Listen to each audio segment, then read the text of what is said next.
Well, in the United States, global supply chains have an enormous impact on workers, and we're conscious that not only it has a big impact on workers in the United States, but around the world. So the AFL-CIO, my union federation in the United States, is very focused, first of all, on challenging the fact that many companies feel that they are doing corporate accountability, when really what they're doing is a lot of corporate social responsibility work that has done very little to change the power relations between workers and business. And so we think it's really important, one, because the current structure is very intentional in supply chains because it undermines the rights of workers to organize, to have their fundamental worker rights respected.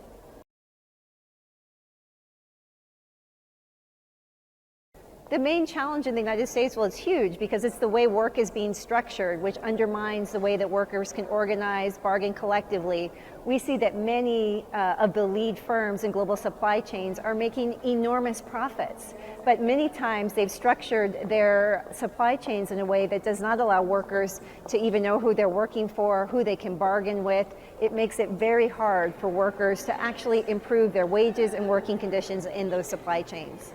You have everything. I think that's why we're here at the ILO, because it really affects all workers. Whether you're a home-based worker or you are working for the auto industry, you are all part of supply chains that connect you. And so we really need to look at the breadth of workers throughout many sectors, and then also look at specific vulnerable groups like migrant workers and women workers.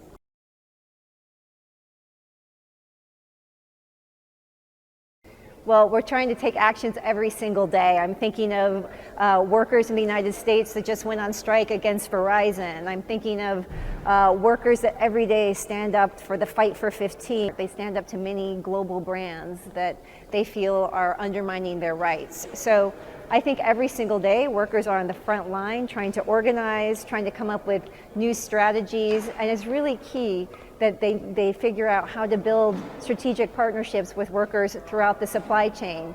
No longer can we just say we're going to organize in the United States and build power, but we need our Brazilian brothers and sisters, we need our brothers and sisters from Nigeria, from throughout European countries to figure out how together we build power. So that's why we're here. We think we need more binding agreements throughout global supply chains, because voluntary agreements will no longer help workers really improve their conditions.